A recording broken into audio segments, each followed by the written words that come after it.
Let's solve the problems of the world with Tim Blair from the Daily Telegraph and Mark Nicholson, Stepmate Studios. Good to speak to you again, gentlemen. I know this is, often turns into a bit of a motoring segment where we talk about motor vehicles, but we've got to do it again today. I couldn't believe this announcement today of all these trucks, these electric trucks are going to be running all around New South Wales, 60 new trucks. But then you read that taxpayers, we good old taxpayers, tip in half the money, over $20 million. I mean, Mark, if you're going to buy a car and you can buy a nice V8 for 100 grand, or you can get the EV version and the government tips in half the cost, you're going to give the EV a go, aren't you? Look, the scam thickens. It's just another rollout of this net zero scam, I can tell you. But Albo came out, he released it today. He was like, today is a great day. And the majority of people have either called him out for being ridiculous or said, we don't care. We want better action on the cost of living. This is not going to do it. This is going to blow up in the street. Certainly going to blow up in his face, I can tell you right now. Well, this is the thing, Tim. It's presented as some wonderful breakthrough. You know, wow, they've got electric trucks. They're making this work. But $20 million of taxpayers' money makes it work. Yeah, about 300 grand per truck. You know, like any kind of freight company will take that any day of the week, as you point out. And this is the thing that they keep talking about. You know, we want greater choice for people. We want, you know, consumers and companies to have greater choice about the vehicles they use. And then they distort the market by throwing $20 million at it. Yeah.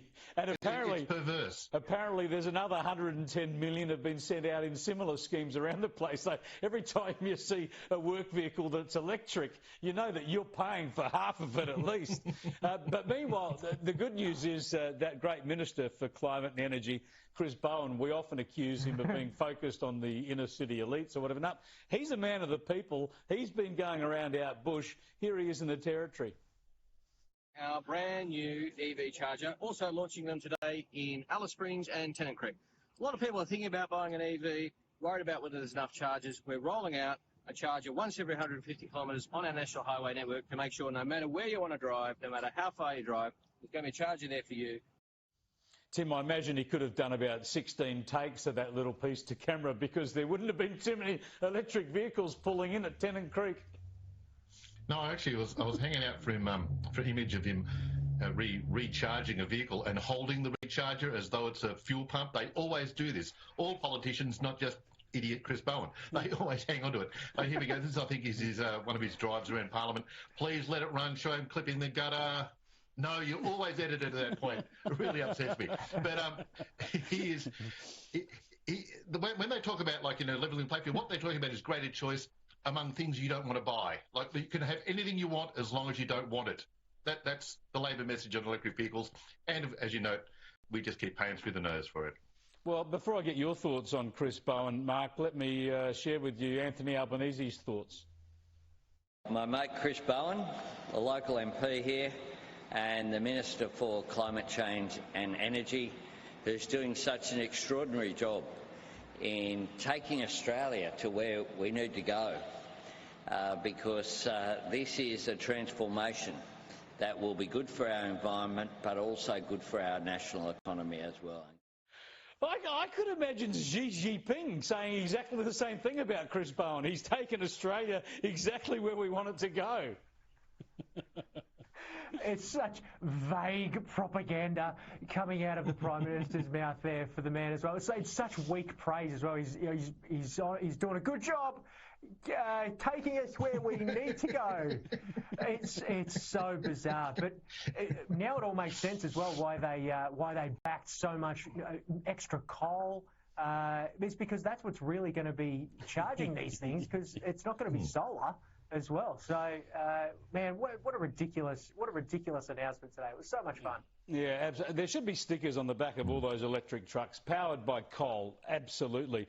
Now, David Littleproud, the Nationals leader, has come up with a new plan. Well, when I say a new plan, it was first invented about 400 years ago, but he wants to bring back an old plan of sending youth offenders bush. Have a look. We need to go back to what the Noel Nationals used to have as outback camps, 200-300 kilometres from towns. You don't need barbed wire. If they want to run away, they have to dodge the king browns and wild dogs. But every morning they're up with a purpose. They're taught a trade. They're out making fences, building fences, cleaning out water troughs, branding cattle, learning mechanics, and they come away with a purpose in life. Yeah, now, is this a serious proposition, Mark, or is just hoping to send Barnaby Joyce out to one of these? Maybe. It read a lot like, Little Proud just typed into ChatGPT what his thoughts should be on youth crime as a national. It didn't seem quite legit. I think let's just focus on building a society that's conducive for good behaviour. Let's just incentivise good behaviour. If it's easier to break into a house than it is to break into the housing market, you've got yourself a problem. Let's incentivise good behaviour. It's like go further back. Timmy reckons you don't need any fences or guards or anything because you're just going to have like 300 Ks. It's redolent of the very early settling of Australia as a penal colony. It's pretty much the same idea. Look, absolutely. I'm actually in favour of expanding it. Like youth offenders, sure. Why not add older offenders? Like everyone in Parliament who goes above a certain amount in their printing costs or their travel allowance. You're out there playing brown snake lottery with the kids. Just send them out there straight away. I think it'd work, and I mean, this is reality TV. This would be a great show. He's underselling it. Get some cameras out there and watch the politicians run. Bring back the snakes. Now, look, I've got to go to this. I've got to warn viewers about this. I've got to talk about this. There's this arts festival in Melbourne, of course, Mark. It's called the Rising Festival. Now, there's one taxpayers' money are going into this, and it's put on by a woman by the name of Carolina Bianchi, who apparently terribly was sexually assaulted while she was unconscious a long time ago. So in this theatrical performance, she takes drugs and falls unconscious at some stage, and without going into the details, a camera then is inserted into part of her, and people get to see that. I mean, this is about as weird as theatre can get, Tim, and about as offensive as it can get. Yet taxpayers, of course, fund this stuff. If it's so brilliant, can't it pay its own way?